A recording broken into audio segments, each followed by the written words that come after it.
Welcome to the Issue Crew. It's the show where we all have issues, both with our lives and with each other. I am your host, Riley, joined, of course, by a wacky cast of characters, as usual. Mo Diggity. Hi, everybody. And for the first time in a while, Demigloom. For the first time in forever. For the first time since our format switch, this is your first return to issue episode. Yeah, I'm back. I'm back, baby, and I'm back just as I always was. I'm back in my normal exactly recording situation. My glorious, second best microphone on the Issue Crew. Who has the best microphone on the Issue Crew, Mo? Yeah, of course. Obviously, Okay. Mo. I feel like yours and Mo's are pretty comparable. I feel like microphone quality sort of plateaus to the average listener, that is. But if you're like a based audio engineer like me, you would know the difference. Okay, understandable. And also, I am upping my fee, Riley. My presence on this podcast now costs $30 an hour and not just $15. Ah, shit. Big celebrity now. Yeah, man. My time is money. Shut the fuck up. Oh, we gotta talk about who won. This is the first time I've forgotten. A long-standing tradition of me forgetting to pull up the poll. I'm famous now already. That was the joke earlier. Yeah. Yeah, Kufel watched my video on stream. And also, my video got a bunch of views. And it was fun. I love how people will just stand in front of the British Royal Guard, and you know how they'll be tourists. And they're like, well, they're not going to run over me. And then they promptly, immediately get ran over. They just get fucking marched on. I'm like, dude, you guys get the fuck out of their way. Have you seen Steve-O's video of the Royal Guards?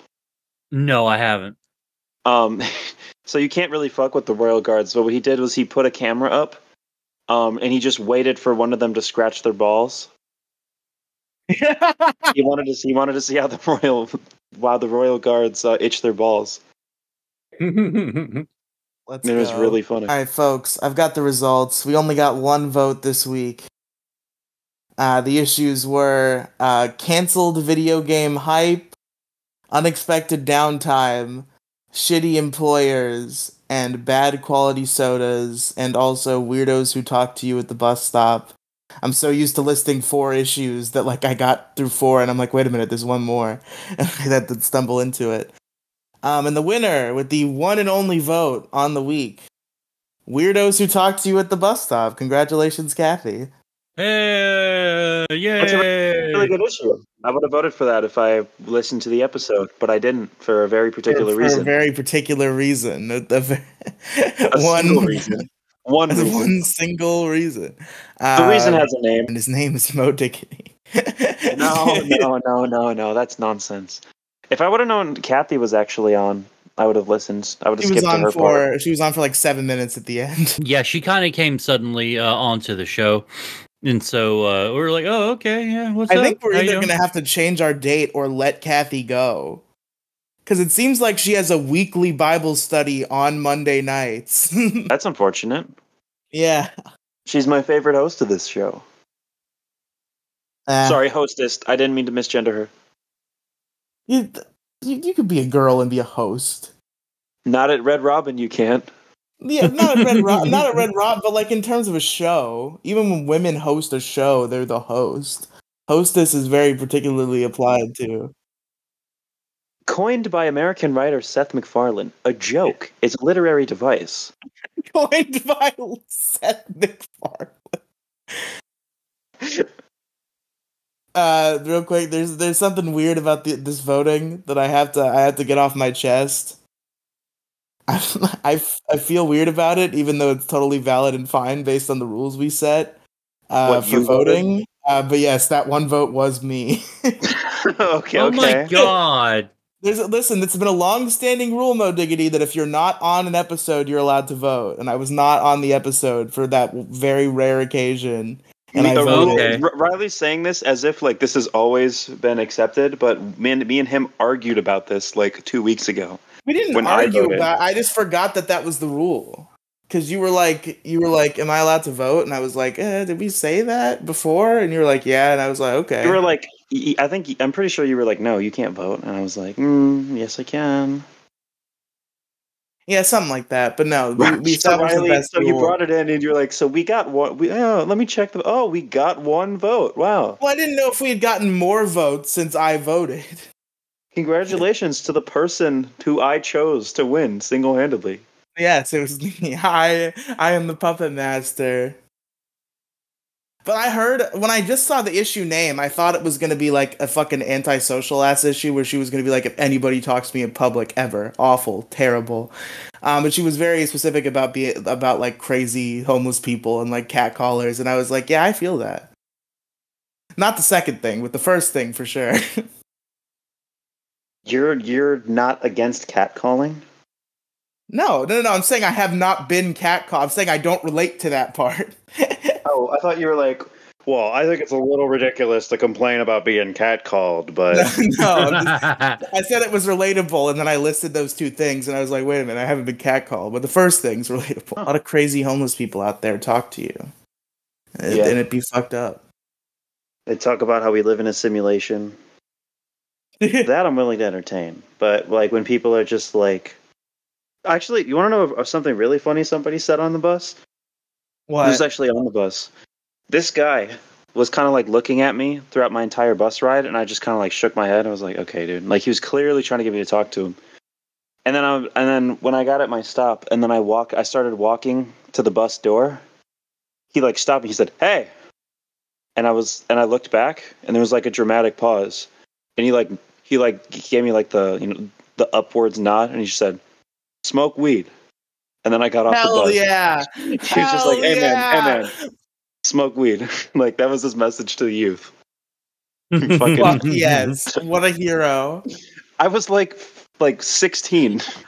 He's just like, he's not like giving me like any other information other than just like smoke grass. Let's go. Like, he saw me and he was like, oh, that kid, you know what he needs? He needs some weed. Smoke weed.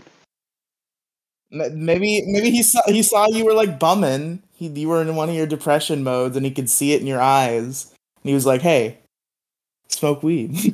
Hey, smoke weed. Side effects may include. Has anybody ever bought a drug from a TV commercial? Well, I'm sure people have. Can you imagine asking your doctor about a drug because of commercial? Imagine you're at your doctor. Oh, one more thing, doctor. Should I snort Zoloft? The telly box told me to ask you about. The doctor's gonna be like, "Damn it!" When he's like writing you the prescription, he's like, "Yeah, you can have this if you want." But I'm going to tell you right now, it's going to fuck up your liver. All those commercials are always like they're always like so like they're trying to be like all like happy and like look at how this can benefit your life. Side effects may include painful slow death, fucking your skin will peel off. I love the side effects that are like the direct reasons why you would be taking the medication. Like you take this for depression. Side effects may include depression, sudden death, aneurysms, ball sack itching uncontrollably. Like, dude, I don't want any side effects may include suicidal thoughts. Oh yeah, I've seen that. It's fucking awful. Like, dude, this sounds like it's going to make my problems even worse. And the visuals are all just like old people playing basketball and shit. Or like having picnics. Take that, young people. Watch this 3. It's a fucking airball. I don't think my great grandma's going to be swishing any balls anytime soon. Why the fuck did I phrase it like that? Oh my god. Yeah, maybe not those balls. Boom. Why did I say swishing any balls? It's like the worst possible way to phrase playing basketball. But that's who won. And folks, we got a voicemail. Oh, do we? Yes. Let's a give a big voicemail. a big fan of the show has left a voicemail for us. I can't wait to hear it. Here we go. If I know how to use this bot correctly. The Issue Crew voice line. Hi. Well, I missed a call from this number, most likely a spammer using your phone number. The Issue Crew. I have no issues, actually. God is good and life is great, and yeah, it is what you make it, right? Okay, well, sorry to bother you, and I hope you have a great day. Bye. See, I was going to like tear into this person, but they're so wholesome and nice. I'm like, well, I'd feel bad if I just tore into them. That's the most wholesome thing I've ever heard. Yeah, on this show, yeah, definitely.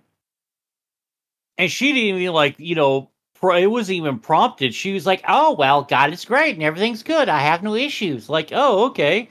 We might have actually brightened someone's day for doing literally nothing.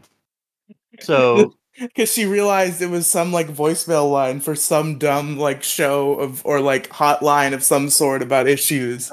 She was like, "Hey, funny." Oh, the Issue Crew. Eh? imagine if she calls in, for a show one time. It's like, well, let me tell you something. These hangnails. And then someone goes, I get my cum stuck in me. Like, Jesus Christ, no. Fucking. We should invite this person on as a guest. I'm not gonna contact this person in any way. Do it. That would be They weird. left a voicemail with their phone number. They gave you their information. Just say, hi, this is Riley from the Issue Crew, and our fans were a huge fan of the voicemail you left. I'm not gonna do that. Let me do it then. No! I'll look their name up in a phone book and read their address to them. Yo, I'm coming. Yeah, I'll be there in 5 minutes. I'm gonna be there on North Street. There's a lot of weird spam stuff going on with the number. We actually have fucking 15 voicemails, but all of them are fucking blank. We just got silence, fucking breathing. 14 blank voice. No breathing, just nothing. I hate having a phone, man. I never get real calls except maybe once or twice a month. All the rest of them are fucking spam calls. Someone sold my I think because it's always about healthcare benefits. I've been getting them all fucking year. Would you like to enroll in the government healthcare plan? It's like, dude, I've already done that. Go away. And it's just over and over and over again. I fucking hate it so much, man. I really fucking do. Yeah, that's the world we live in. But folks, we got some issues for you tonight. Mo Diggity. Oh, shit. What's the issue? What you got? All right, let me sit up right here. I thought I was going to go on second, but, I guess I can go first. No, Demigloom's going to go second and last because she's doing two. Oh, yeah. I can go first and last if y'all want. No, I got it. I'm already sitting upright and getting ready to rock and roll and all that, so I might as well go ahead and do it now. All right. I'm going to tell you what I think the largest issue is, and this just happened before you showed up, Riley. I jumped into this recording VC here, and Demi was all, "Hey, Mo. Oh, great, auto mute." It's because of Discord's awful default settings, and that's my issues. Awful default settings. Discord's awful default settings, or just awful default settings in general? Oh, just Discord's fucking every time I get an update, I have to redo fucking everything. For some reason or another, nothing came on, and you know what was coming on? The NVIDIA broadcast mic option. And then I turned off my mic, turned it back on. What the fuck is going on? Why is the computer telling me that it's not recognizing this USB device? I almost thought for a second that my mic officially finally fucking broke. And I was about to shit myself because I kind of don't have a backup right now. Well, I kind of do, but kind of don't, because I have to finagle my headphones wires to the back of the computer and unhook a couple of things to get to the fucking headphone jack and then go from there. Then I have to do all sorts of new filters onto that. And it's been a while since I fucked with my filters. So then I'm having to trial and error things. And we're just going to start a podcast in a few minutes when I jumped in. So yeah, but it's also the fact that Windows updates are completely unavoidable. You're going to have to turn off your computer at some point. You're going to have to restart your computer for some reason at some point in time. And when you finally do, Windows Update will just cock slap your fucking computer, because every single time, man, it resets a lot of my default settings. Like I've gotten Windows to run well the way that I want it to run now, and every so often when there's an update, I have to go back and I'll find half my shit is changed back. And then now I'm having to go through all the bullshit. Okay, what did I do again? Fuck, what's that stupid fucking YouTube video I watched last year? And it pisses me off to no end, man. I cannot stand these just god awful fucking default settings. I don't even know where I got NVIDIA broadcast mic option on here. I think because I have NVIDIA broadcast, because I thought once upon a time I'd use it. But I have it disabled. That's another thing. The updates are just sometimes just like the app itself will just re-enable disabled shit for no fucking reason. Like I've had streamer mode turned off for a while, and I just have it now down to where I can just not get any notifications anymore, right? So it doesn't like obfuscate all the Discord names and shit. Well, the other day I was like, why is the fucking banner, the streamer mode banner on again? I turned that shit off. Like, no, turn it back on again. And it's just it pisses me off. I can't fucking stand it. I want to smash things. Like, let me tell you what this does to my temperament, right? I'm sitting there like having a good day. Oh, there's something wrong. No problem. And then you go over there. Oh, there's 15 things wrong. Son of a bitch. Now I'm having to I'm having to reschedule my whole fucking morning or afternoon or whatever time it is to accommodate the fact that I have to look up things to make sure that they are unfucked. The worst about it is the fucking microphone, right? Like every so often, anyone's ever seen like a live stream I've ever done or a video I've done or a podcast I've been on, every so often my mic will just peek out of this fucking world, and just my voice is just shot up into the fucking stratosphere. And I'm sitting there, why does it do that? I haven't touched anything, didn't touch my wire or anything like that, didn't try to unplug it. No, it's the computer, and it's the mic itself, because I've done it on a laptop, done it on 2 desktops, and it just does the same fucking thing. And it's just, I wish that everything would just stay the way that I said it, and I wish that it wouldn't get fucked up by all the updates, because Microsoft makes a great freaking operating system, but it just sucks with the updates. I don't know how the OS can be this good and the updates suck this much. But yeah, that's what I want to do. Besides, punching holes through walls and banging my head up against the wall, just lots of shit that has to do with fucking walls. It's just so many wall-related coping mechanisms to be had.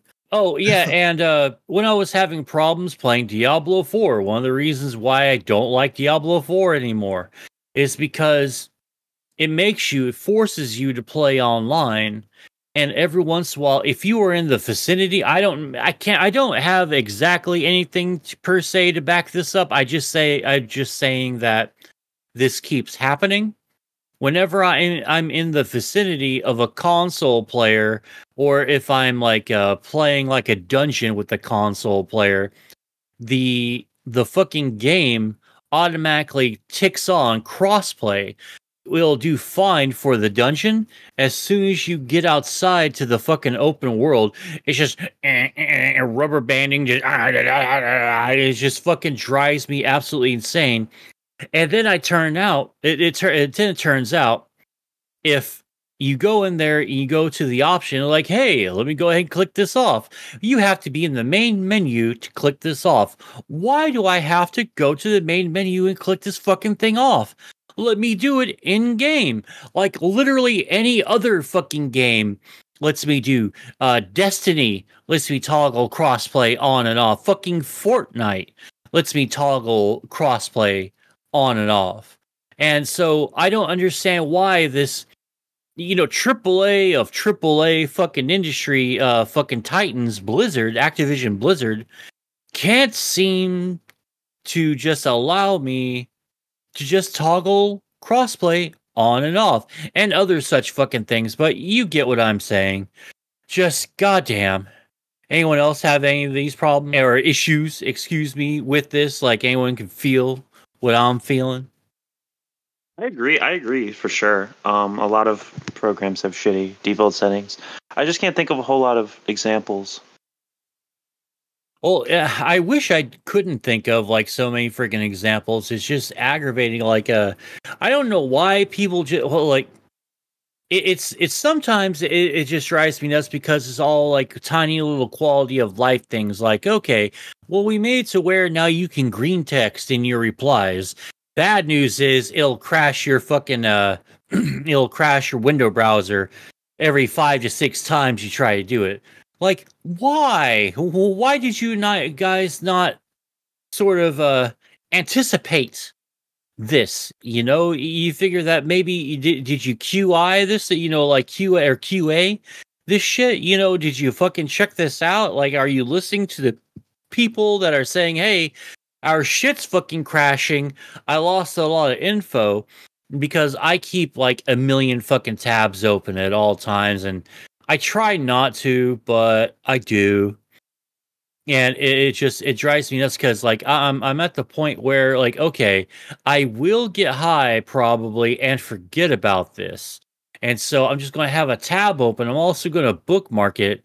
Hopefully it's in the correct bookmarks that I bookmark into and nothing gets fucked up. But yeah, that's what I had to deal with also.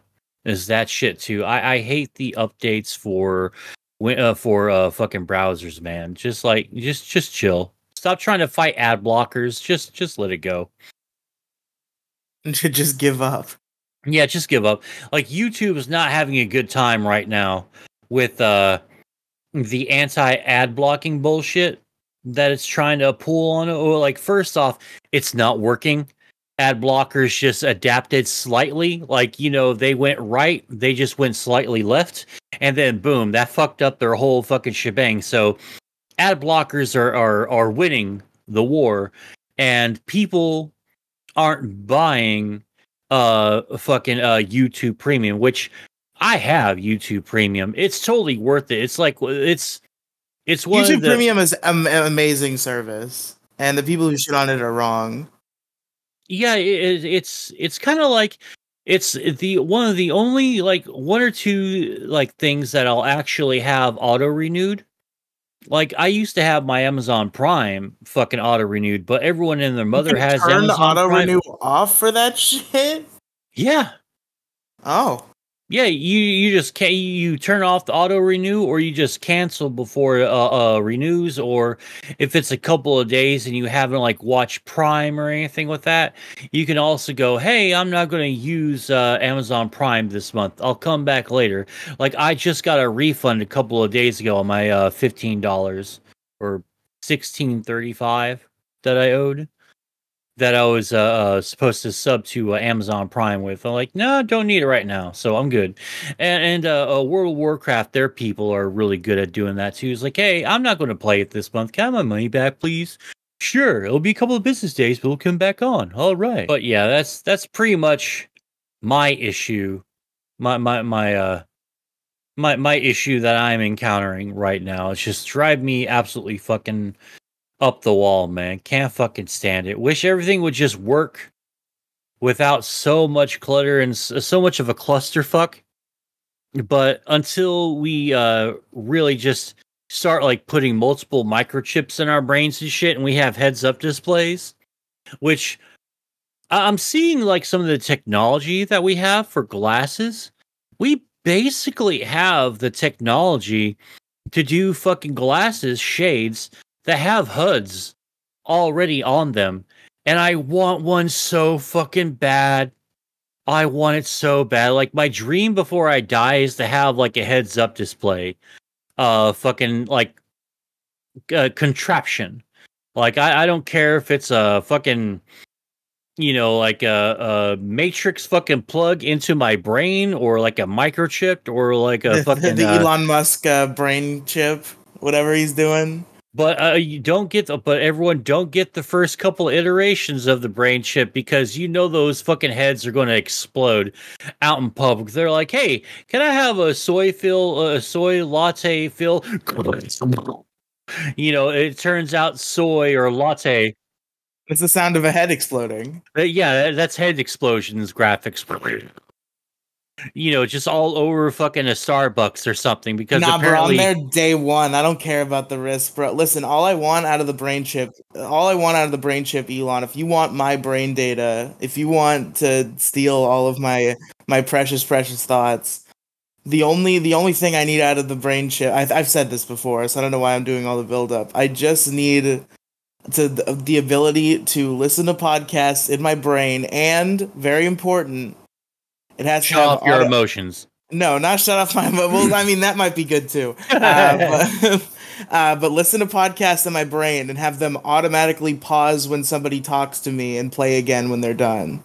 That's actually not too bad, but I bet that's going to drive you nuts, and that's going to end up being sort of like a monkey paw wish, because you're going to be listening to like a podcast, but there will be like a fucking cricket chirping or something, or it'll catch the noise of your fan, and then it'll start like cutting in and out in accordance to the like how high or low the fan noise is.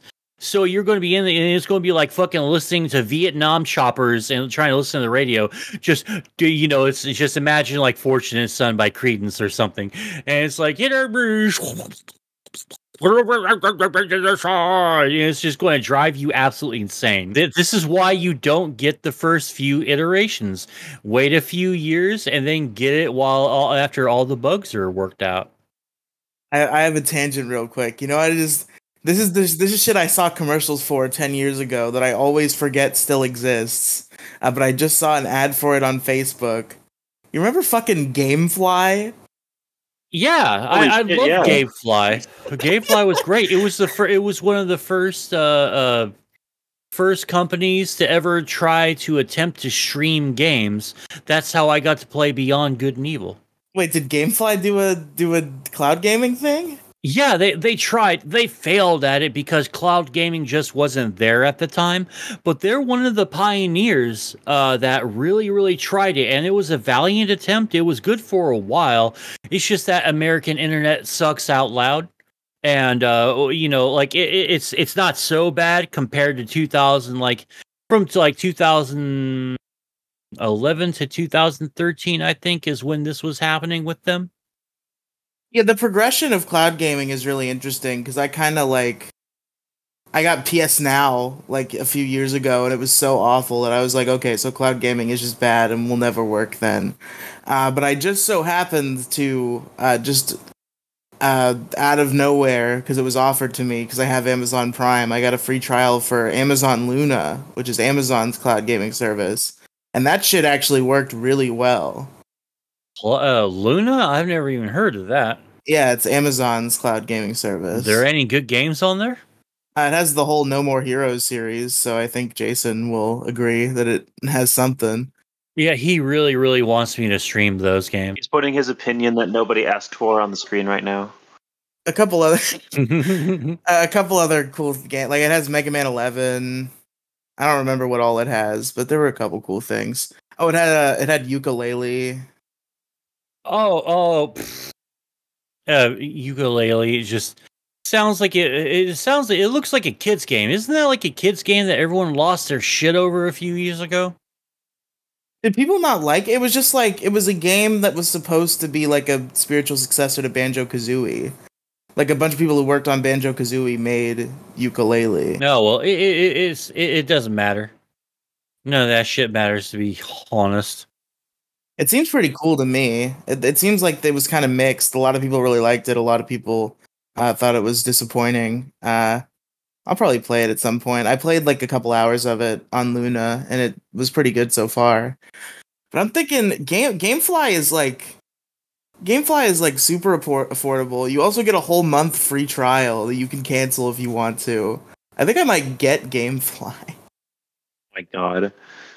In 2023, I'm gonna get GameFly. Yeah, it's kind of sad, really, because GameFly. I mean, it's super irrelevant, but man, bless its heart, it really just wants to fucking chill and be something great. It's just that people are just such fucking stupid slaves and are just drooling on themselves, zombie walking and marching in obedience to their corporate masters' fucking commands. And it's just it'll unfortunately everything's going to go like super digital, like mean spirited digital. Like, no, we don't want backwards compatibility. You can pay for the same game you played 20 years ago 5 times. Meh.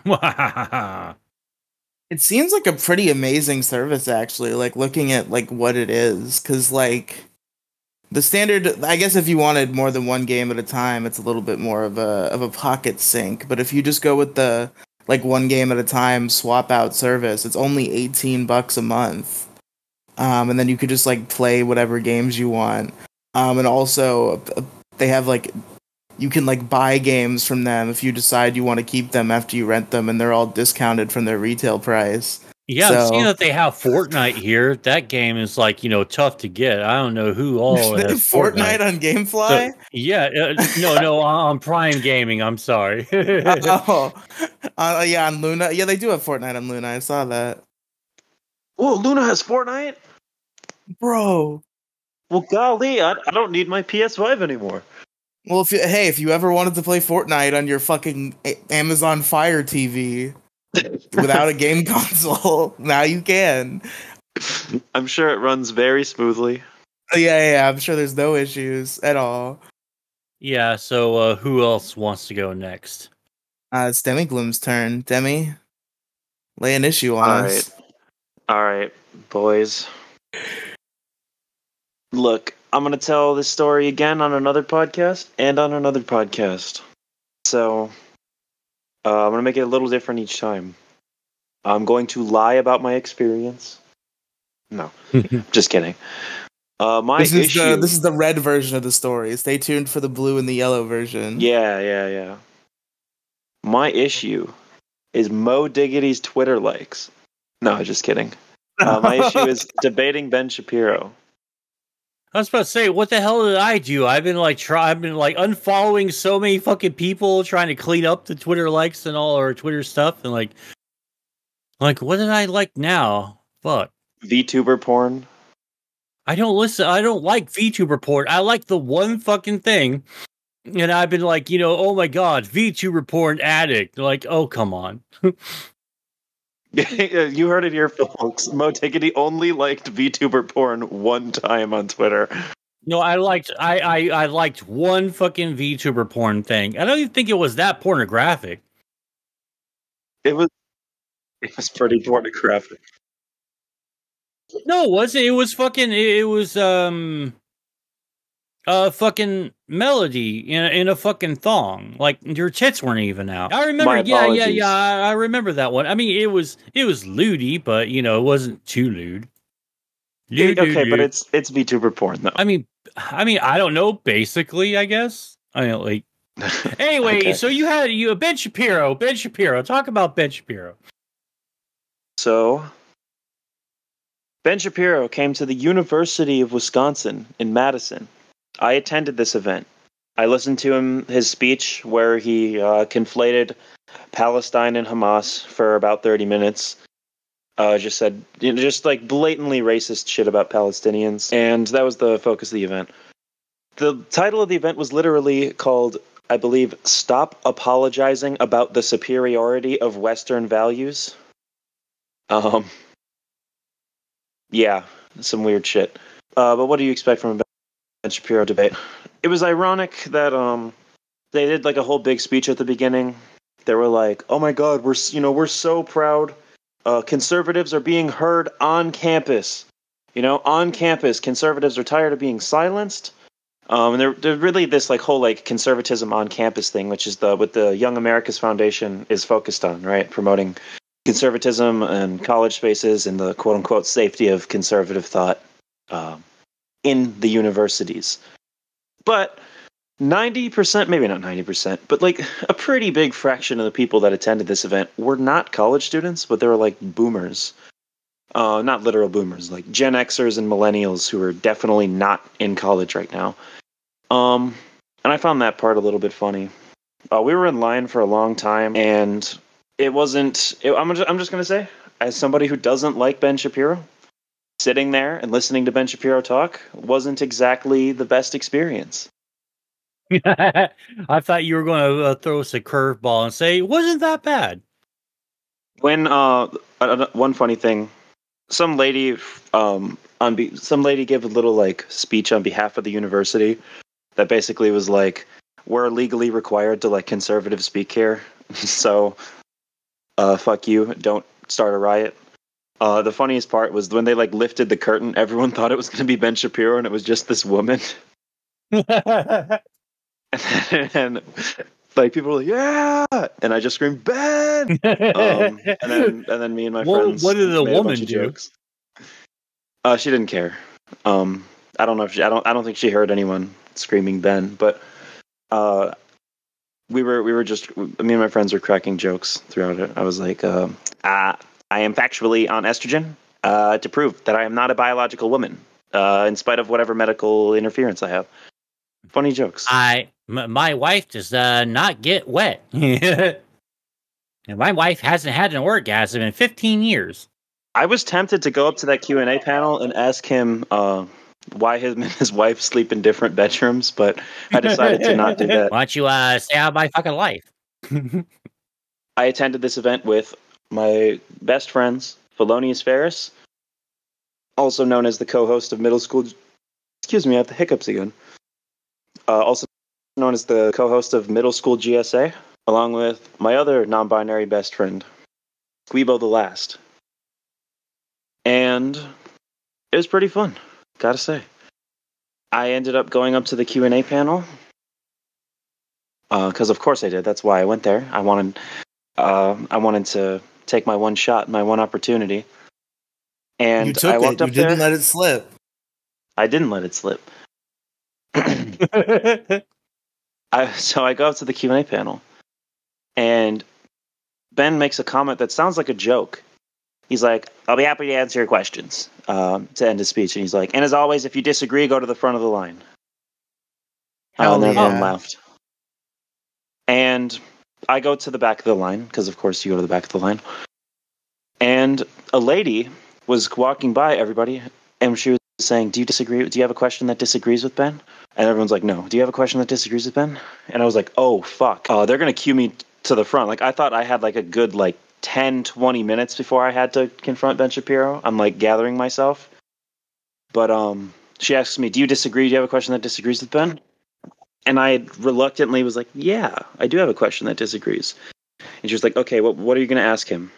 And I said, I was going to ask him what he thinks about shifting the definition of the word female, or the word woman, in a similar fashion to how we shifted the definition of the word mother. I phrased it in a way that didn't sound as dumb.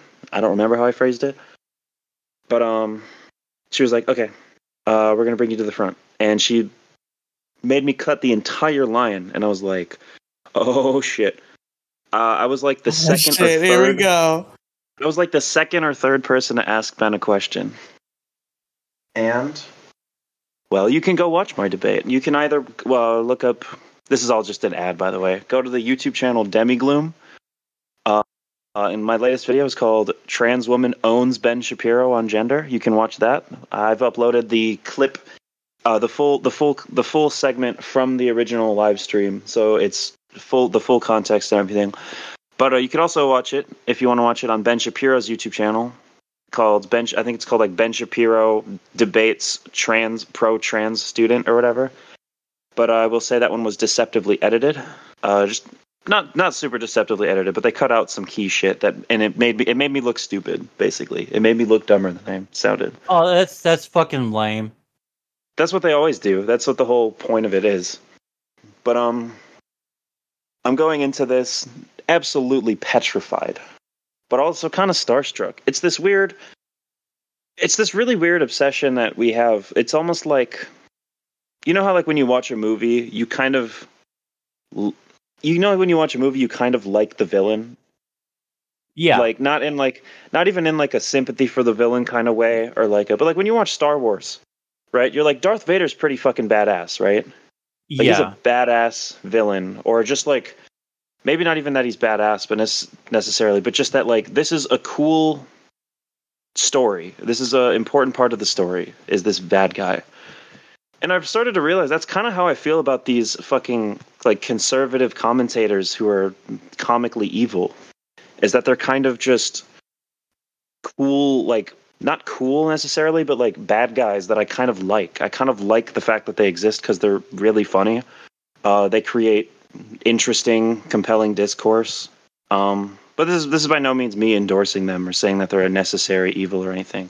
Just the fact that I have kind of grown attached to the existence of these people, and it's almost in a way it is an honor to step up to the big bad Ben Shapiro, because he is an absolute fucking scumbag for many, many, many reasons.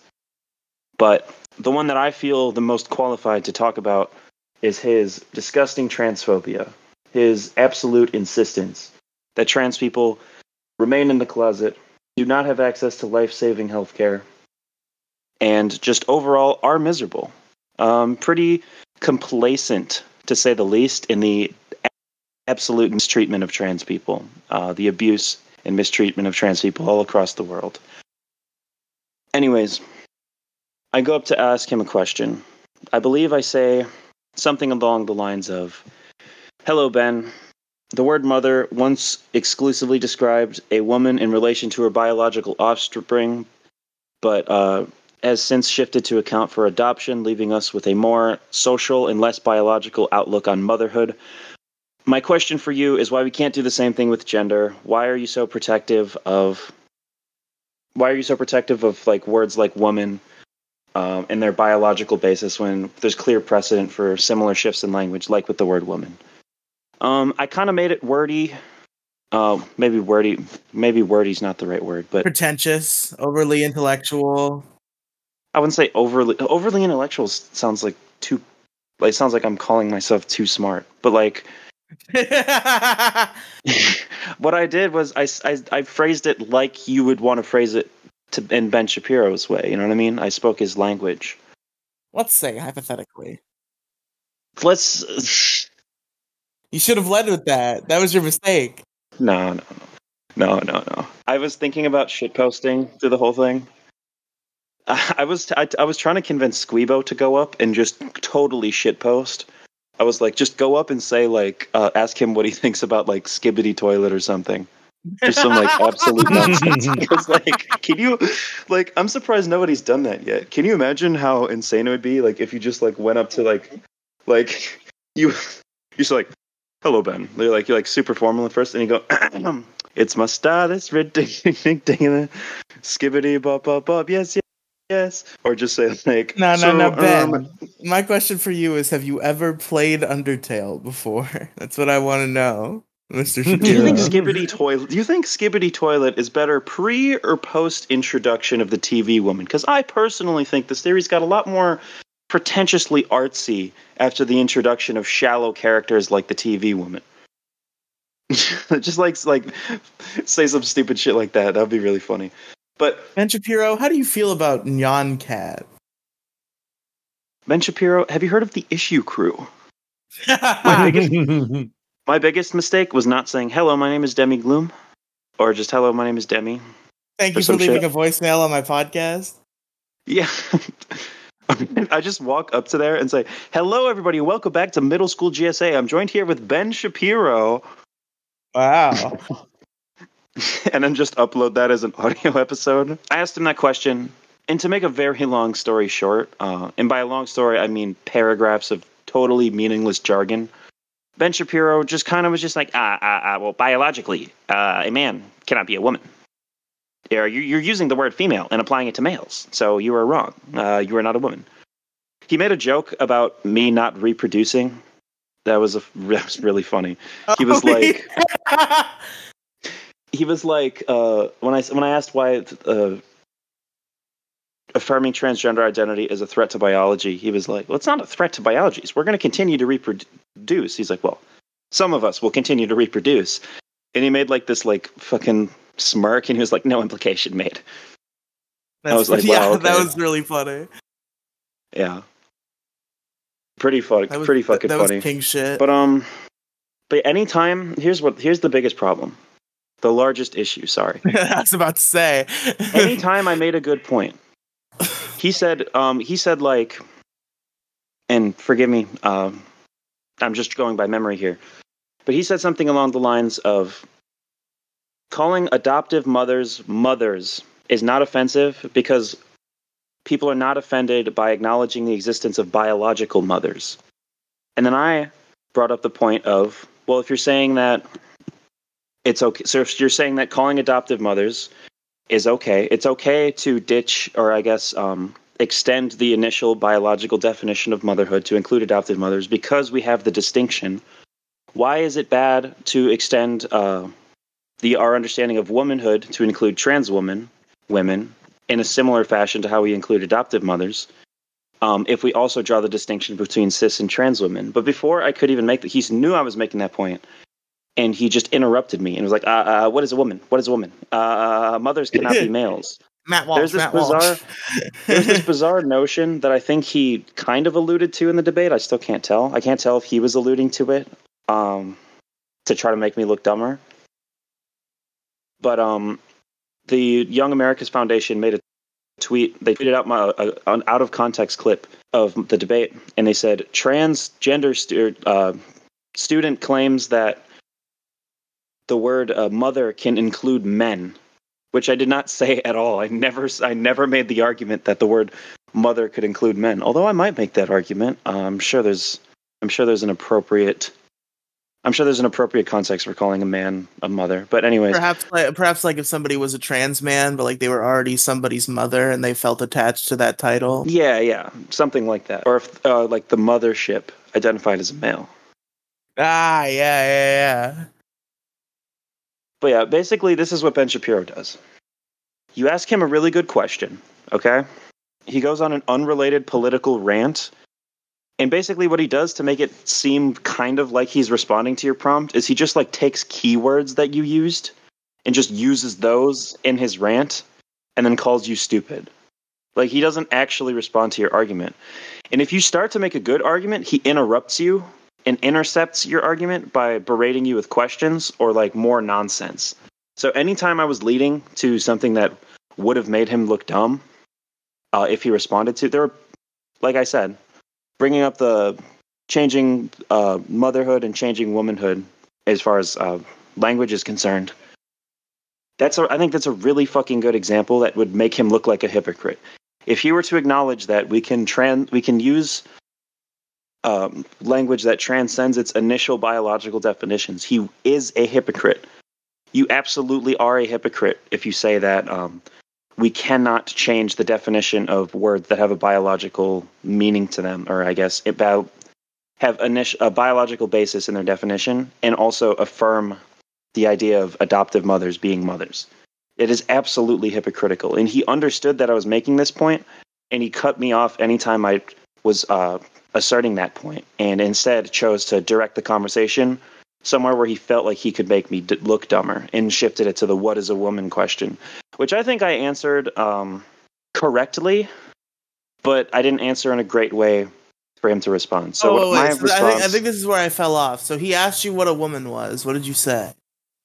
I said, a woman is someone who exhibits womanhood, and womanhood is a set of characteristics associated with females. And he said it was circular. He said it was just circular reasoning It is definitionally circular that for is me to kind say of a woman. circular. Okay, let me ask you this, Riley. Yeah. What is a housekeeper? What is a charger? Someone who cleans a. I'm trying to think of a word for house. Not You get my house. point, don't you? Yeah. What is a professional eater? Well, that's different. What is a football player? A fucking lughead. What is a murderer? What is a UFC fighter? There are words that denote concepts, and it's not circular. It's only circular if the concept has no. If the concept, okay, circular reasoning would be if I named a concept. If I said that this word refers to a concept and that concept refers to a word and has no other definition. You can say a word refers to a concept that also contains the word as long as that concept has a sustainable definition. So what I said was a woman is someone who exhibits womanhood. And it's like, okay, well, what is womanhood? A womanhood is a set of characteristics associated with females. So I guess I could have just said a woman is someone who exhibits a set of characteristics associated with females. But I don't think that properly illustrates exactly what I believe in and what I mean. But I think I should have said that. I think that would him more. But unfortunately, when I did say a set of characteristics associated with females, all he was able to respond with was, "Well, so you're saying that a woman is a female, but not a biological female, or some stupid shit like this." What is a female? Would be my next question, because it seems like that's basically the question that's already been asked. You're just like, a woman is a female. Like, okay, what is a female? I wasn't saying a woman is a female. I'm saying a woman. He says that a woman is an adult human female. And I'm saying that a woman is someone who exhibits characteristics associated with the female sex. Okay. I see what you're saying. Okay. So what I'm saying essentially is womanhood is the social roles and expectations that we have developed and placed upon and with females, people of the female sex. And I understand there's no perfect and linear, there's no perfect definition of like very complicated social concepts like that. But I think we can all agree that that's where we derive the concept of womanhood. I would still describe womanhood as a very subjective thing, because characteristics associated with females can be different depending on culture. It can be dependent. It can depend from neighborhood to neighborhood, country to country. It can depend on the person you're talking to. What is expected of females or people of the female sex varies widely, but I think we can agree that, generally speaking, we derive our understanding of womanhood as the social roles, expectations, characteristics, etc., associated with and placed upon, or with the female sex. I don't think that's a circular definition. I think it's a pretty solid fucking definition. It's the best one that I can offer, and I think it's a lot better than an adult human female, in terms of making one that includes trans women, and also I think it more accurately pinpoints what we refer to when we say woman. Because when you look at Blair White, you don't immediately say that's a man. I'm not saying that it's based on what you immediately say. That's a bad example. I think when you look around, think about the difference between men and women on a general level, unless you're a conservative in a debate, you don't think about chromosomes. You know what I mean? You don't see chromosomes. When you look at men and women, you can usually tell them apart based on characteristics that aren't chromosomes. And what I was trying to pinpoint, what I want my definition to pinpoint is those non-chromosomal things that separate men and women, rather than just chromosomes, because I think that's pretty fucking outdated and dumb to pretend that that's how we're distinguishing people, is by putting their cells under a microscope, But anyways, people, may or may not have gotten over 1.5 million views across multiple uploads. Yeah, it's bigger than Breaking Bad DS by a lot now. Nice. I'm glad that like I said earlier, before we started the show, I'm really, really happy for you and that you got your moment. Because you deserve to, saying what you said to Ben Shapiro, because, Shapiro's a chode, and he needs to be taken down a couple of pegs. And it's just it's really aggravating how this guy has kind of gotten away, like kind of like it's nuts how people don't like really call him out a lot on a lot of his bullshit. Like they try to call him out on some other stuff, but mostly it just ends up being like a Cenk Uygur versus Ben Shapiro fucking debate or a rehash again, or some other like stuff that happened like 2-3 years ago, and you try to like keep an open mind, like go, okay, I'll watch his show for a minute, or like he's just got this one fucking like flat tone, and then it's like about 10 minutes worth of commercials of him doing ad reads without like putting anything in the background and shit. Like, dude, this is like the big conservative fucking hero, the big dog on the block now. Like, dude, this guy is fucking boring. And he just lies all the time. Yeah, he lies a lot. He bullshits a whole lot too, which lying and bullshitting I think they're two very similar things, but blah blah blah, semantics. Yeah, it's good to see someone call him out on his bullshit, because not enough people do. And like sometimes, like let's be like kind of honest here. Sometimes when he does get called out by somebody, it usually just evolves into both of them just arguing with each other or yelling at each other emotionally, and seeing the both of you like trying to keep your composure as best as possible. It was a good fucking like a 1v1 fucking public debate. Awesome, thank you. I have to rewatch it again because I was playing fucking Fallout Shelter while I was watching it. So I'll have to rewatch it again and not be so distracted, so I can get the full brunt of it. But I watched your shit, and I watched the very first inaugural episode of the LolCal podcast with was that a good? Boogie. Was it a good episode? Should I listen to that, or is it boring? It was pretty good. There's a couple of like boring spots, and it's mostly because of Boogie wanting to like spin a fucking sob story yarn, and fucking Jordy, fucking Wings of Redemption, calls him out a bunch of times, and fucking Tommy C just like is like no bullshit. It was like bam bam, like Boogie kind of got fucking destroyed this episode. It was kind of fun to watch. Like Jordy got a little bit too, so did fucking Tommy, but not nearly as much as fucking Boogman. But yeah, I would recommend. I'd recommend like like if you want to play like a game or something, and like have that in the background, it's a fucking good listen, man. And they're primarily focusing on the Boogie documentary that just dropped, I think last week. So they're talking primarily about that. It's really fucking cool. The beginning is some of the funniest shit, because like it's the three of them doing the clap trick when they're trying to sync up their mics, and like I saw that. That was like the promo clip. Dude, that's the funniest fucking thing ever, because it seemed like Jordy was fucking up because Boogie was fucking up, and Tommy and Jordy finally got on the same page, and then fucking Boogie is just fucking half-assing it. He's like quarter-assing. I feel like Boogie got some unfair ire in that clip, to be honest. Boogie was being a dick the entire kind of being a dick the entire podcast. He calmed down near the end of it, or like near the beginning of the end of it, but like he was kind of being a dick. And like Wings of Redemption calling him out on bullshit, it was fucking hilarious, dude. It's like easily some of my like Wings might be my favorite person on that podcast so far. Him and Tom, definitely. Well, Wings also said the age of consent should be 12. I see that clip. It sounded like he was just fucking joking. He definitely was not. He spent like plenty of time.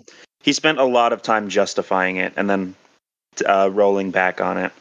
See, I'd never seen the rest of this stuff. I saw that clip, but he was kind of like smirking a little bit. Like, I think he's just trolling people, but he's terrible at trolling. Like, if you get him to be directed by somebody, it seems like he does a lot better. But I also really haven't like watched every single little like fucking clip of his. Oh, okay. I have to rewatch that thing because. Jesus, I think he was laughing because his co-hosts were laughing at how like insane it was that he was just blatantly admitting that. Kind of like how when we laugh at Riley for just like admitting to having a porn addiction on this podcast. Okay. Shut up. Back to my speaking of lol cows, actually. Guess who's a fucking lol cow now on the conservative side of YouTube? Oh shit, you? Yeah, it's me. Let's go. The comments section. I'd actually like to read a few comments if you'd grant me just a moment to pull up my gallery. I've seen some of the comments on there, like, Jesus Christ. I mean, like, a lot of them are just like, it's just vitriolic and really fucking disgusting. First time? Yeah, I know. Shut up. But like, like really, they took it so personally that you got in a little argument with Ben Shapiro, and it's just not that big of a fucking deal. It's not like you canceled him and destroyed his fucking career or anything. You did exactly what you're supposed to do at those events. You go up there, you fucking talk some shit, you back it up, and then you part. It's fucking great. Just to give you guys some insight as to what kind of attention that Ben Shapiro is drawing to me by doing this, and I'm not saying full disclosure. I knew that this was going to happen, and I'm not saying like, oh my god, I just went to this innocent event, and then all of a sudden people were transphobic to me. I'm not saying that. I'm just putting the evidence out there that this is the kind of attention that Ben Shapiro is attracting when he literally just speaks to a trans person. So I'm just going to read a couple of comments, you guys. That dude actually believes he's passing as a woman. Come on, guy, get some help ASAP. These clowns need to be deported already. Deported? Okay, some of these are just funny. To where? Trans country? Like... Yeah, I guess so. Just deport anyone you don't like, I guess. I don't know. Hey, Demi, can you say to Transylvania, since you can tell that joke without like being in trouble? Please? I need to be deported to Transylvania. It's true. Sorry. Thank you. I need to get deported to Bussyville, Wisconsin. Bussyville, Wisconsin? Real city, go look it up. It's a real city.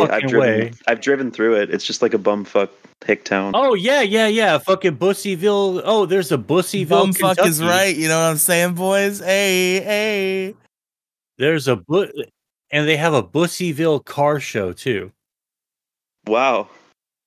Sickness at its finest. It's another shim, a he/she. I've never heard the term shim. I haven't heard that since like the 90s. It's so sad that could be someone with a partner and kids, but instead they have that ideology because of either spending money for college or too much time on social media. God. Things like that are truly roaming the streets. Stop arguing with that drag queen, Ben. Anyone else notice that these dudes are super creepy? What the fuck is that thing? Dang, that's a weird sounding woman. Sounds like Kermit the Frog over here. Listen, I'm not the person who sounds like Kermit the Frog. I'm not the person who talks to Ben Shapiro that sounds like Kermit the Frog. That's another person. What, does he talk to Joe Rogan? Jordan Peterson. Oh. A man defining woman to include himself. Unbelievable. This person thinks that I just like one day saw the definition of woman and was like, but that doesn't include me, and then just changed it single-handedly. It was you. It was all you. It was me. Yeah. That dude actually believes he's passing as a woman. Oh, I already read that one. Dude, we are not the same. You literally woke up one morning and put on a dress and some cheap dollar store lipstick. That does not make you any more of a woman than if I were to glue on a mustache and put on some Carhartt overalls and call myself a man. Oh my god, what a creep. Buffalo Bill vibes. Freaks of nature. Einstein once famously said, the retarded know not that they are retarded, as the insane know not they are insane.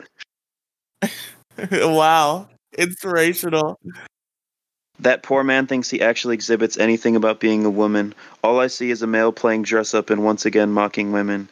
Built like the sad character in Inside Out. Do I look like Sadness from Inside Out? I don't think I do. Is it just that I'm like... Is it just that I'm a hunchback with big round glasses? Is that it? Yeah, I think that's about it. It's lost its mind, if ever had one. Ben is the best. Thumbs up. Looks like a woman, but maybe just hideous looking. Hey! Hey-o. What gives it away? The way this dude looks. Wow.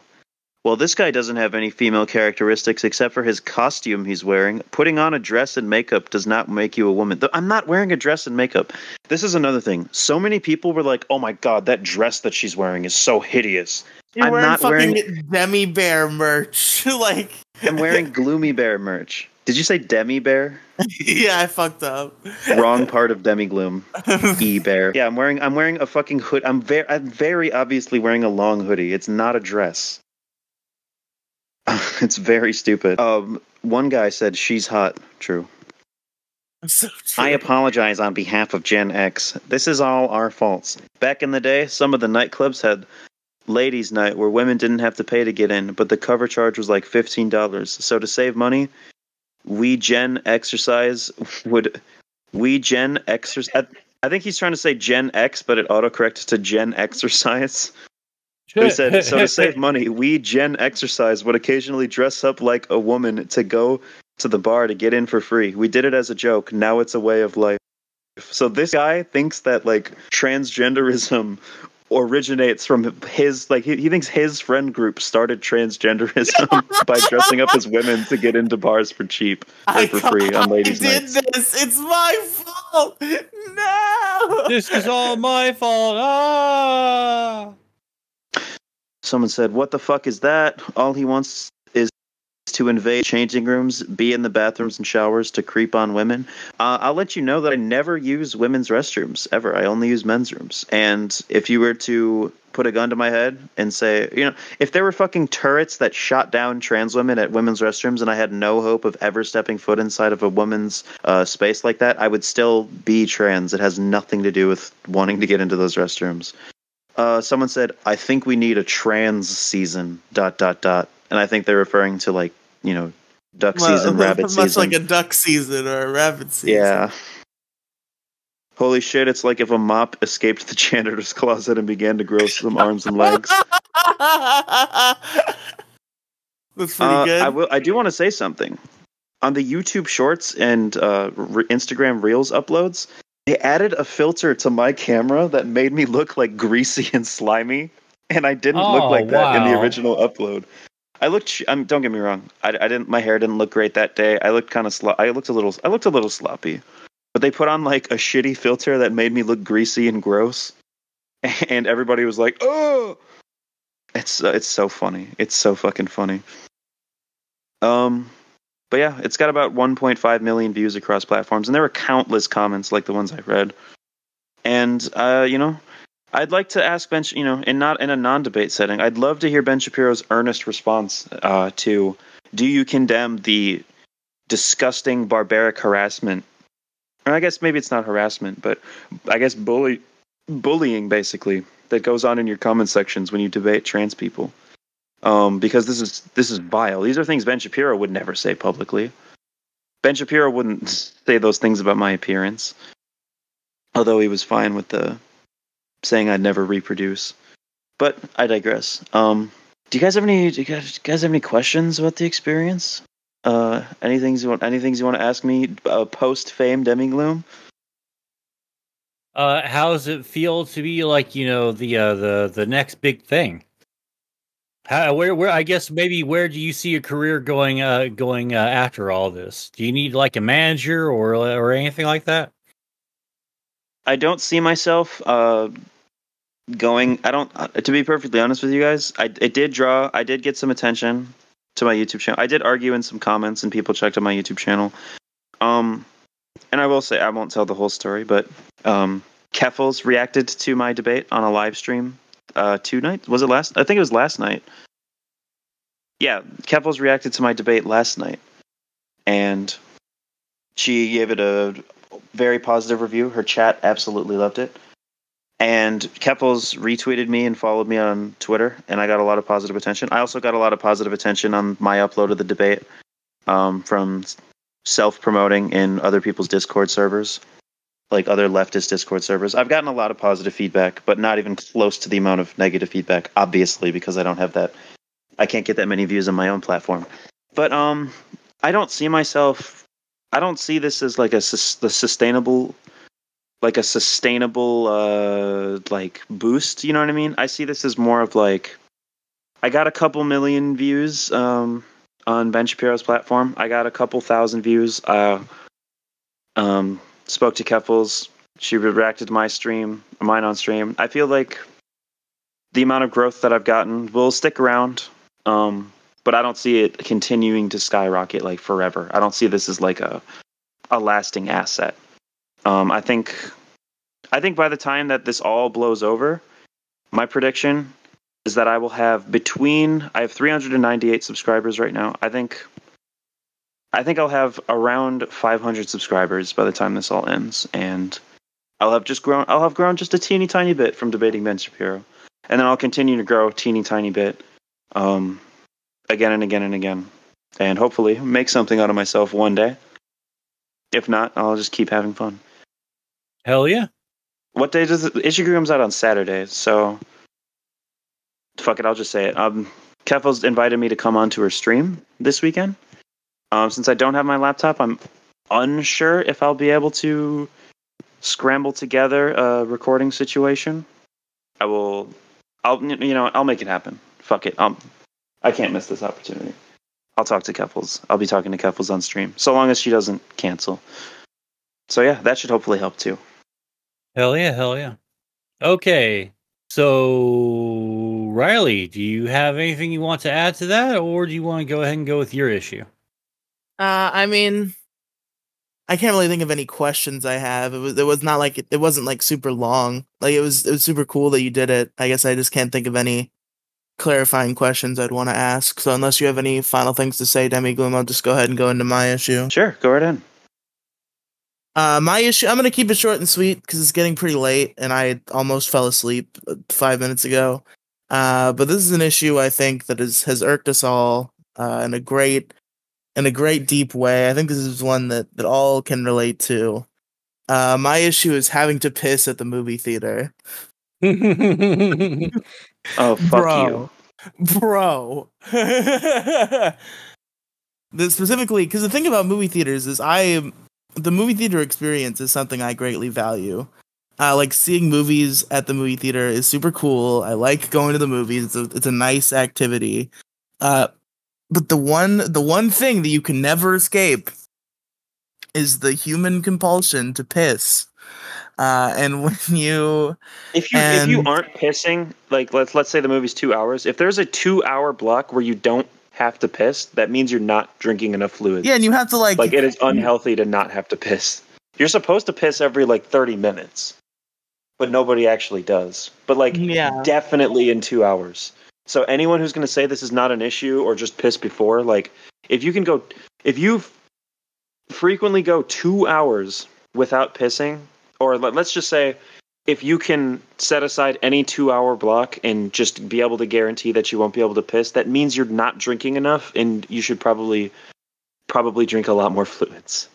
Even for me, it's I guess I am drinking enough fluids because even when I don't drink before, the last time I went to the movie theaters, when I went to see the Marvels a few days ago, I very consciously, I bought a bunch of shit at the concession stand, but I did not buy anything to drink.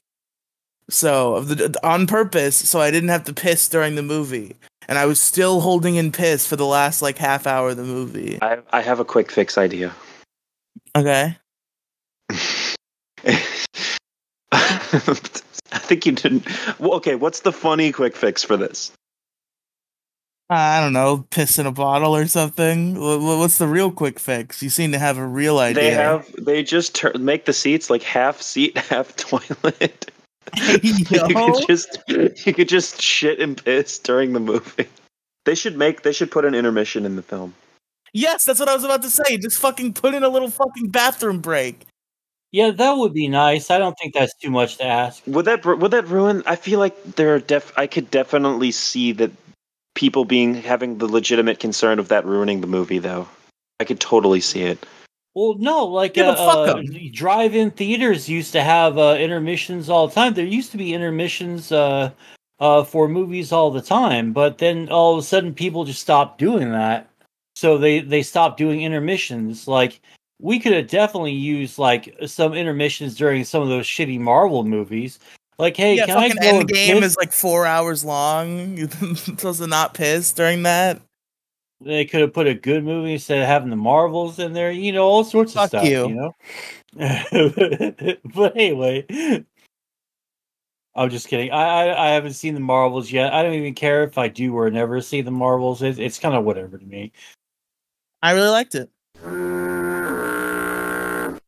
But regardless, I just want to go enjoy a movie. And it's like when you watch a movie at home, it's kind of like shitty, but then you can pause it and you can go piss. So it's like you have to trade your piss freedom if you want to fucking enjoy a film on the big screen, and it sucks. I just want to go to a movie and watch the movie, and if you piss, you miss part of the movie. It's just like the whole thing is ruined. Like for me, if I miss like any little bit of anything, like it's ruined. That's my weird Yeah. like I can't miss a part of something and be fine with it. Like it's all ruined. So yeah, it sucks and I hate it. And I hate having to deal with it, and it's been an issue my entire life, even when I was a young, small bab, even when I wasn't going to the movies alone like I do now. It's not like my grandmother was ever paying attention when I dragged her to see fucking movies I wanted to see, so she couldn't tell me what I missed. It was just, it's a plague that affects us all. And it's the reason that people don't go to the movies anymore, I think. That's the number one reason for the decline of movie theaters is having to piss during the movie, I think. I think the number one reason for the decline of movie theaters is that most movies release on streaming. And the exclusivity factor, which was definitely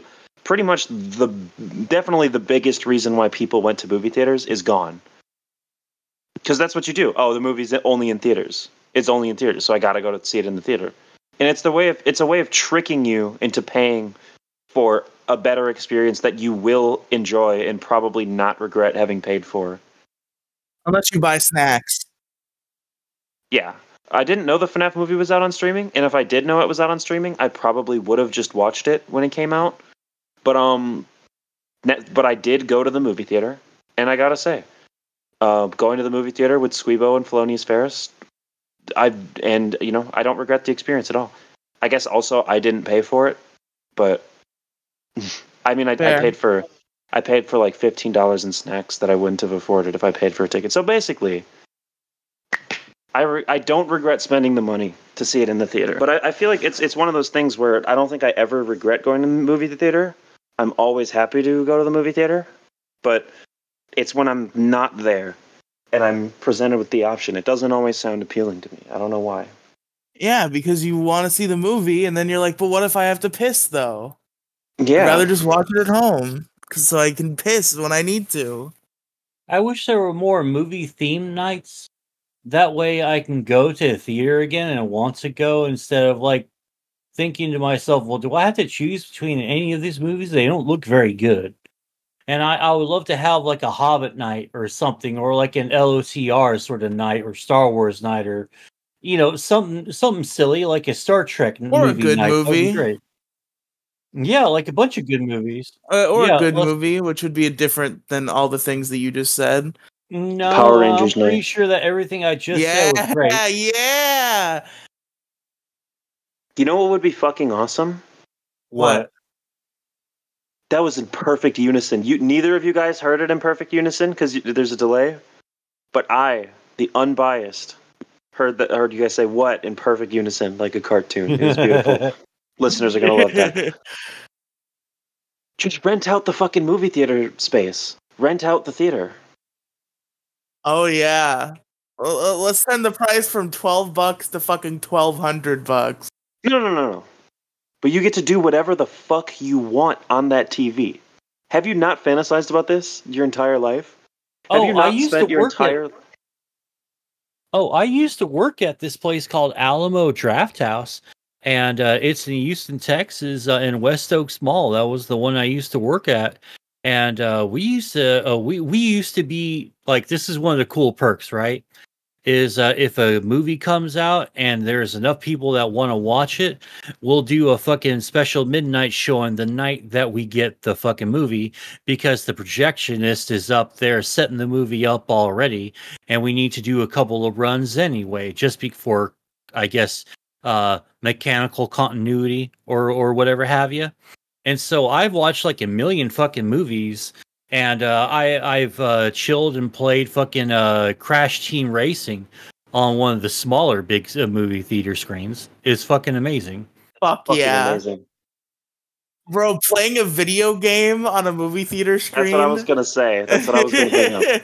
Have you not wanted to play Grand Theft Auto 5 on a fucking movie theater screen? That'd be pretty sick. That'd be I pretty would never dope. want to. You remember when Maddox talked about the Oculus Rift? How he would just never want to leave the Oculus Rift. One of the most poorly aged issues slash or problems slash solutions in that whole thing, by the way, because the fucking Oculus Rift did not go even close to where Maddox thought it would. But well, he made it clear that he was talking about all VR. He was just using Oculus Rift as a term that people would know. Well, he said in 10 to 20 years it will like replace life. Like Oculus Rift will be better than life, and it's been 10 years, and I don't think we're even halfway there. So, yeah, fair.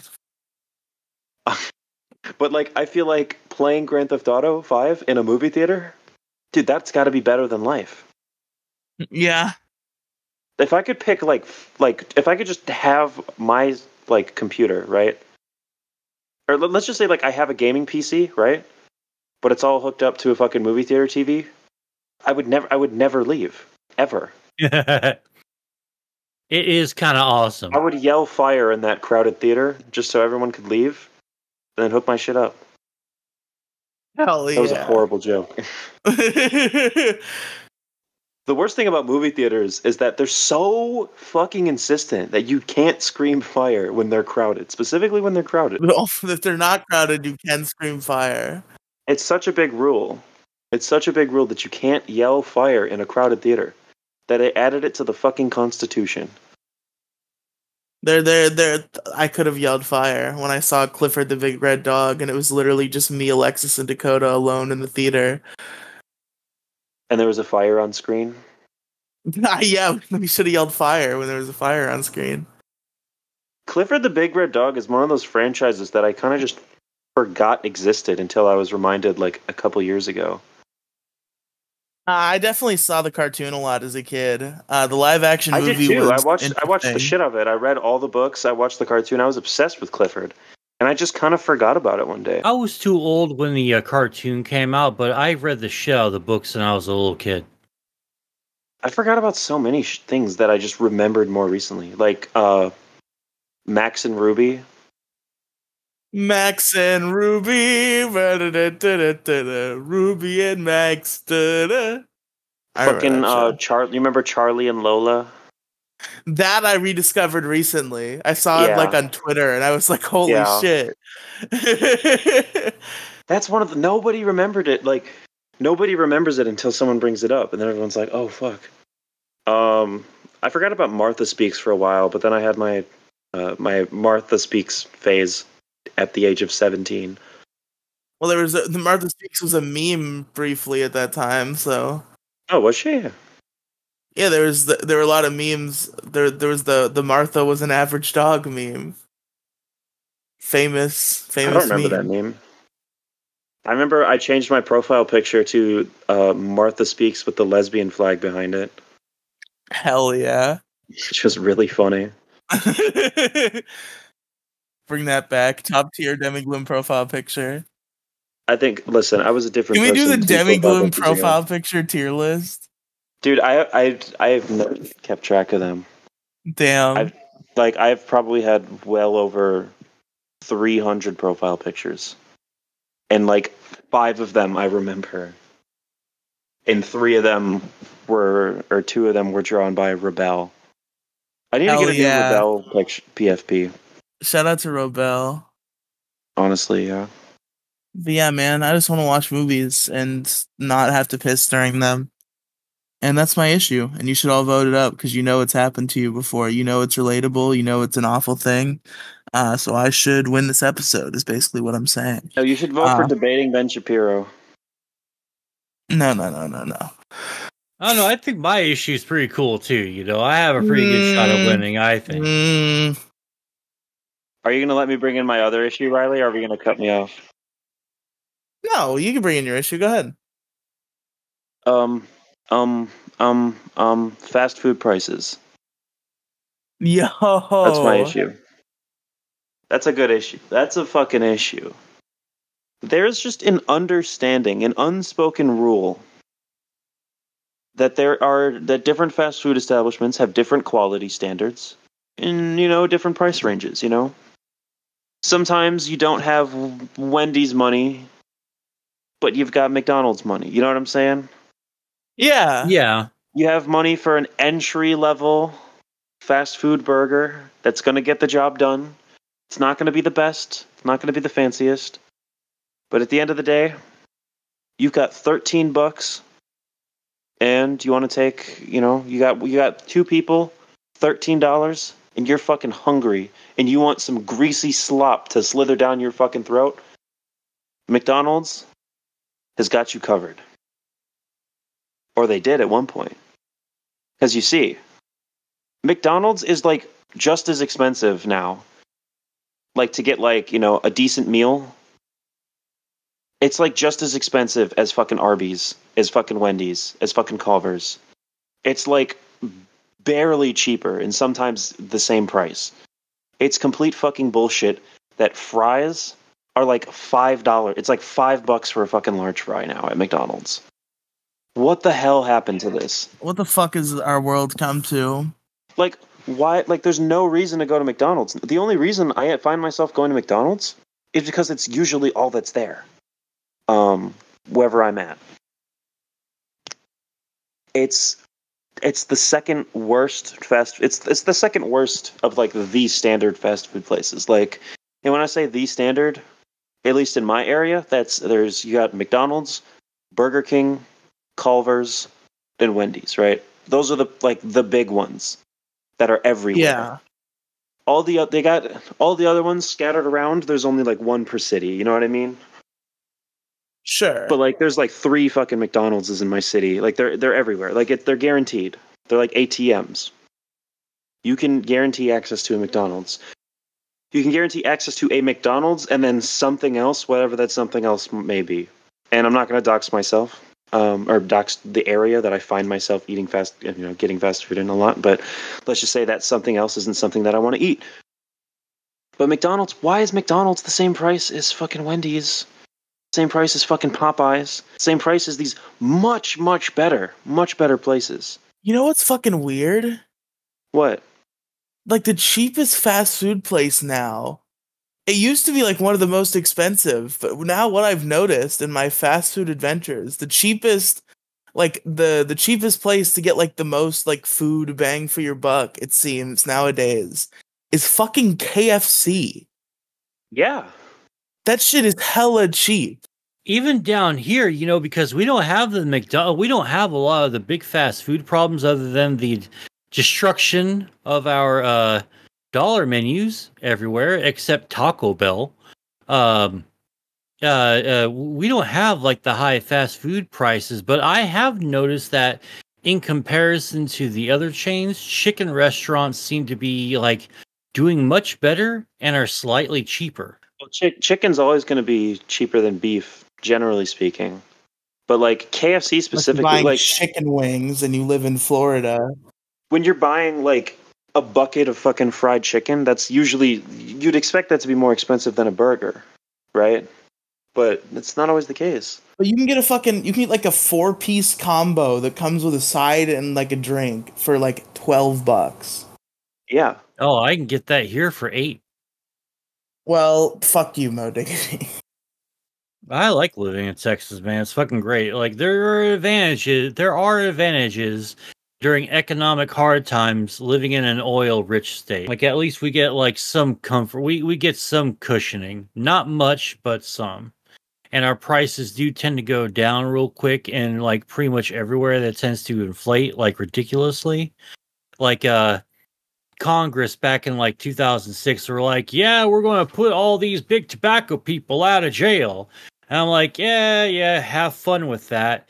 Because like they did the taxes, it hit us. We managed to get taxed, and like a couple of months later, the fucking cigarettes were just down to regular ass prices, and we even started having more frequent sales. Like, you guys suck at what you do. Fuck off. Like, I wish people would stop like going after the tobacco industry. Just fucking leave them alone, because the more you go after the tobacco industry, the more that the tobacco industry goes after the weed industry, because it's kind of like it's sort of like they're low key threatening to destroy the marijuana industry and the vaping industry.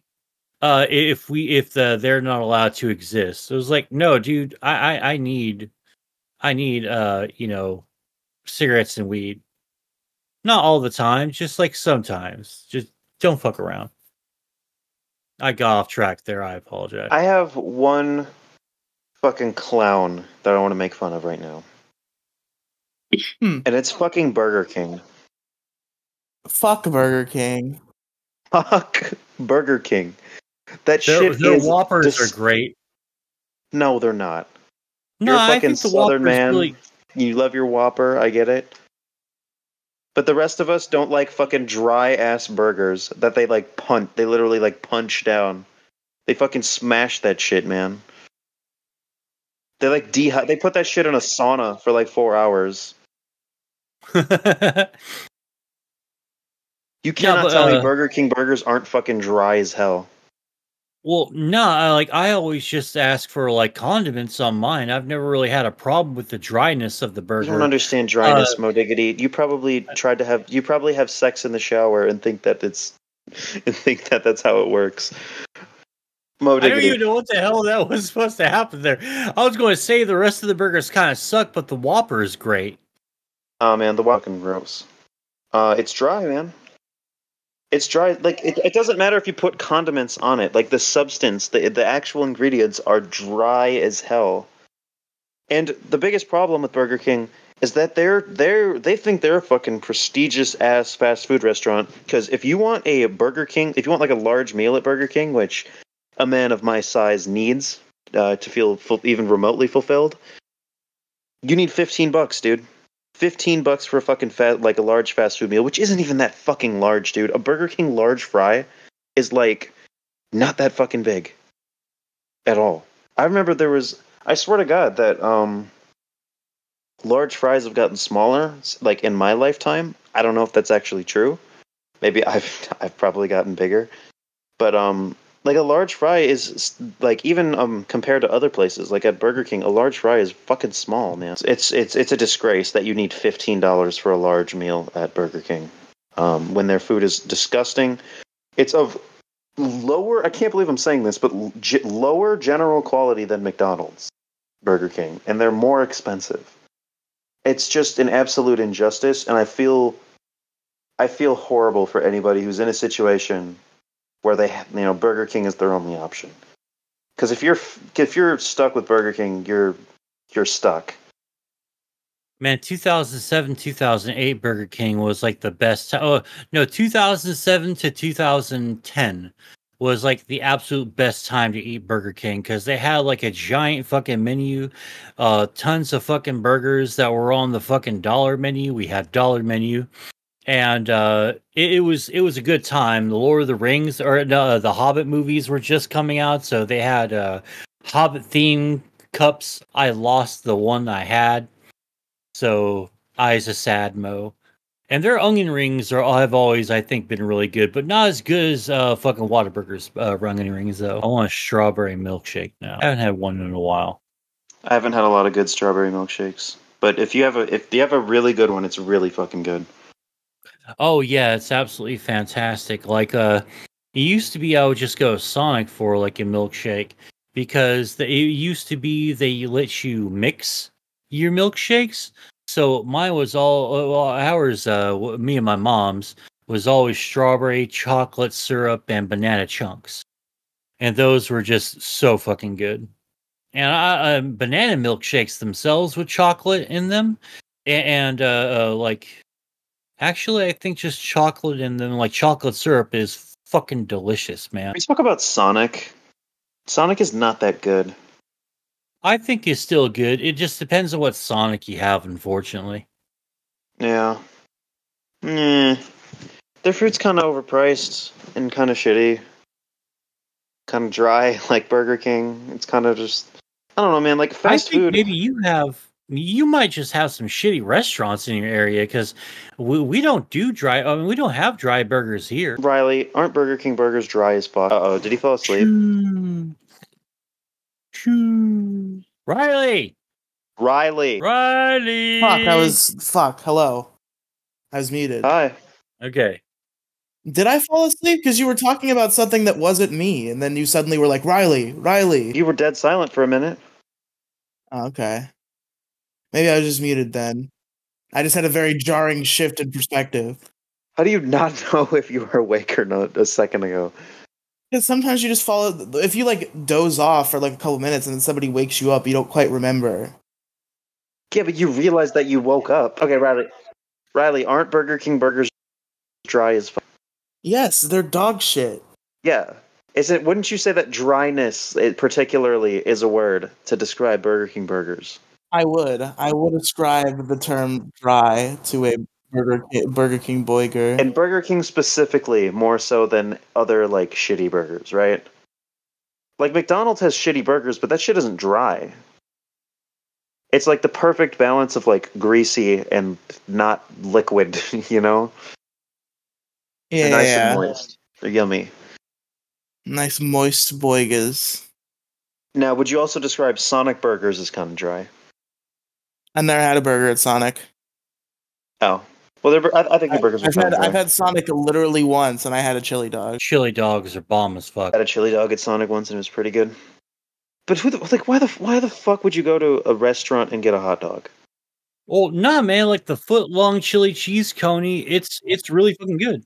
Because it's kind of like it was kind of like a novelty. Because a lot of restaurants don't sell hot dogs. So I'm like, this Sonic restaurant is like known for hot dogs. That's interesting. Yeah. I'm gonna get a hot dog. No, you gotta get a special hot dog though. But I've seen people order like just regular ass hot dogs at restaurants. It's like you could get like 50 hot dogs for like $3 at Walmart. Yeah.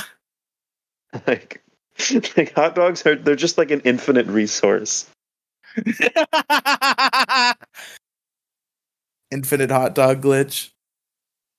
True. Yeah, fuck all the fast food prices going up. I just want to be able to shove a bunch of McDonald's in my craw and not have it fucking crack my wallet in half. You used to be able to walk to McDonald's hungry with $5. $5 could fill you up at McDonald's. Not anymore. Beautiful days those were. It's fucking sad, man. $5 gets you fries now. That's it. Just fries. You can't get fries and a drink with $5 fucking dollars. It's bullshit. Shout out to that one girl who thought I was cute and gave me a free drink when she realized I didn't have enough money for one. But yeah, it's bullshit. Rest in peace, cheap McDonald's. I wonder if people are going to vote up Ben Shapiro or this if I'm popular tonight. I have a feeling one of two issues is winning tonight. I think two issues have no shot. I know mine is like number one contender at least. No, I think it's either going to be. I think the obvious answer is debating Ben Shapiro. I think my issue is the most relatable an issue can possibly get, though. So I don't know. Everybody knows about having to piss at the movie theater. I think everyone knows about fast food prices too. Yeah, maybe you're right. Maybe only Mo has no shot, actually. He brought in a really good issue. I just don't think it's like as universally like experienced as what we're bringing in. Man, y'all voted my freaking issue. Don't let these two freaking with their honeyed words, tempt you from voting up my issue. Okay. Well, it's not a contest, Mo. It's not a contest. Are you guys trying to get out of here super quick, or could you indulge me for 5 to 10 minutes? Because I just thought of a fringe extra issue. All right, is that going to be on the straw poll? Yes. Okay. My issue perhaps the largest issue in the whole galaxy is not having a massage chair. Have you gotten a massage from a chair before? Very recently, that's why I'm thinking about it. Listen, massage chairs are the best invention known to man. I went to the mall recently. I've been I go to the mall sometimes. There's a mall. It's walkable. It's a far walk, so it's some nice exercise to get there, but it's definitely walkable. So Like an hour walk, I maybe? a little bit less. Okay. But I go to the mall. I hang out there. Usually, I just like pig out at like the food court. And occasionally, I'll check out the comic book store. But they've always had these massage chairs, and as far as I knew, as far as I could figure out, and I believe this is the case for like a few of them. I think some massage chairs have different like payment processing systems than other massage chairs at this mall. But I was under the impression that you needed cash to use these massage chairs. But I found that there were massage chairs that took a card. So I'd always been curious about these massage chairs. I think I probably did use one. Like I think I convinced my grandmother to let me at like 10. But of course it's been too long. But I found that it worked with card, and I happened to have some money. So I was like, you know what? I'm gonna fucking get a massage chair massage. And I got the 21-minute massage for like $7.50, I think it was. And holy shit, bro. Amazing. I felt so good after I bought a second round. I was fucking living the dream, bro. It's so relaxing. I always get those ones that it feels like someone's trying to like treat your spine like a fucking speed bag, dude. It's like bum bum bum bum. I was like, dude, this fucking hurts.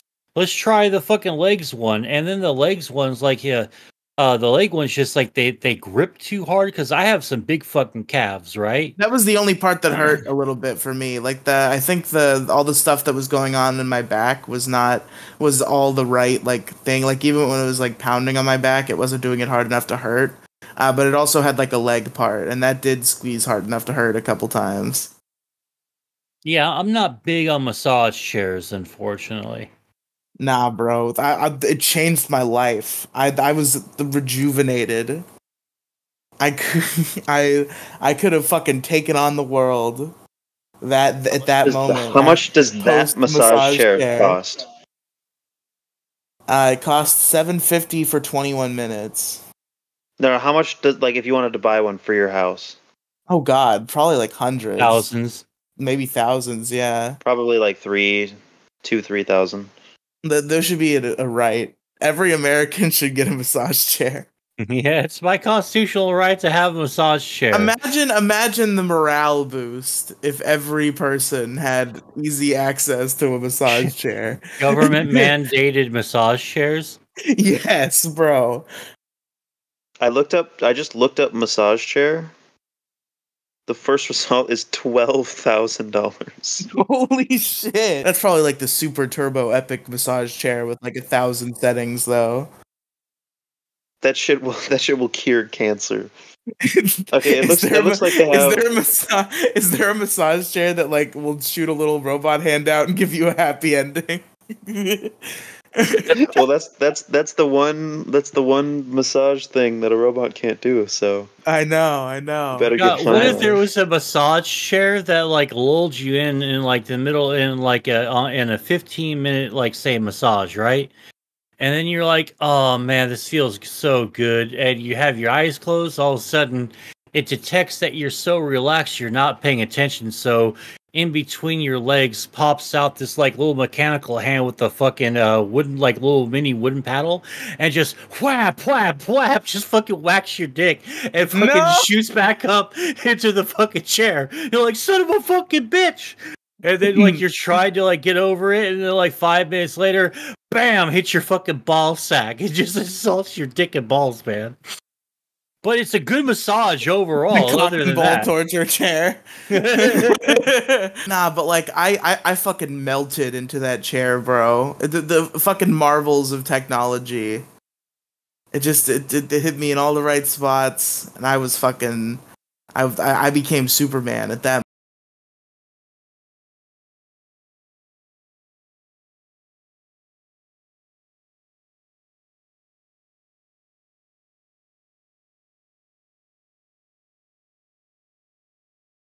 I legitimately think the world would be a better place if we had if we if we allocated some resources to the economization of massage chairs and made them affordable for your average consumer household.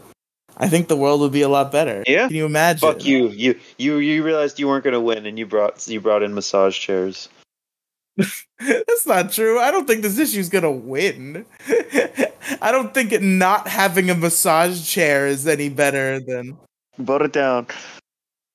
You should. I think you should vote it up, but I just don't expect people will.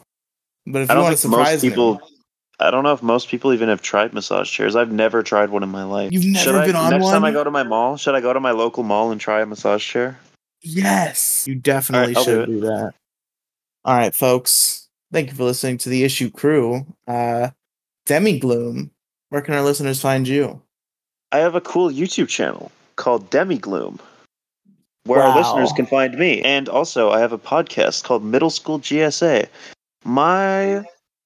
Myself and my best friend, Felonious Paris, who is non-binary. I'm a trans woman, in case that wasn't abundantly clear to everybody.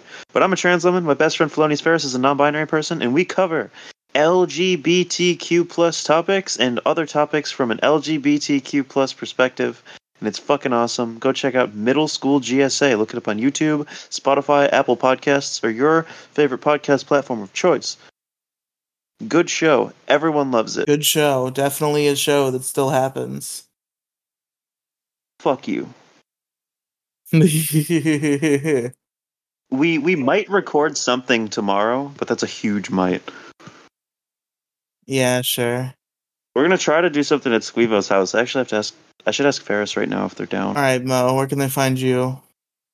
Our listeners can find me at twitter.com/MSGOfficialYT, also known as Moside Gaming. You can find Moside Gaming on everywhere, on YouTube, on Instagram, on TikTok. I got approved for live streaming on TikTok, by the way. A couple of days ago, I just haven't fucking done anything. I can stream on desktop now because like I almost have like 2,000 followers, so I'm going to have some fun with that here. Hopefully tomorrow. Yeah, just fucking Moside Gaming everywhere. Kick.com/Moside Gaming. W.GG. Use promo code MoDiggity. Save 10% of your total purchase. Hooray! Hell yeah. Check me out on linktr.ee/Riley Cinematic Universe. That's RIELY Cinematic Universe. It's in the description. It's on my pinned tweet on Twitter at Riley Tweets. It's pretty cool. There's all sorts of shit there. Podcasts and garbage that I make on the internet. Particular shout out to Detour Ahead, a show I do every week with my buddy Alex, where we talk about topics, but sometimes we don't. It's very good. You should listen to it on Spotify or Apple or on YouTube or wherever it suits your fancy. And that's it. Thank you for listening to the Issue Crew. And my issues were having to piss at the movie theater and not having a massage chair. My issue was awful. What was it again?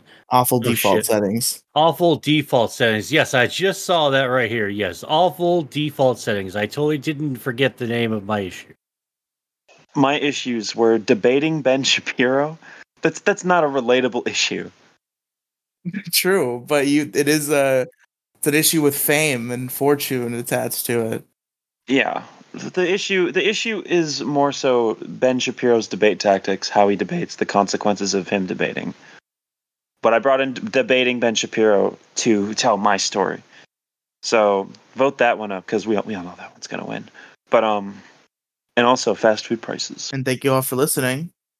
And also if you open on a different device, on a different Wi-Fi network. So if you have like mobile data, you can just like open in a different browser with your mobile data and then vote again on the same straw poll, and then Shut just switch up. to your Wi-Fi, and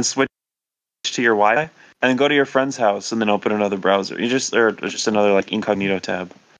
Go to McDonald's. Go on McDonald's Wi-Fi. You can vote so many times. If you could do it in the U.S. elections, then you should be able to do it for this. Definitely cut that out. I encourage voter fraud. I expect all of my German listeners to be voting for Biden in November. Everyone residing in Germany who voted in the 2020 U.S. election chose Biden. What do the Germans know that we don't know? Wow. All right. Goodbye, everybody. Congrats, Joe. Auf Wiedersehen. Don't steal Kang's thing, you motherfucker. That's fucking funny. You just went with the fucking German joke, you asshole.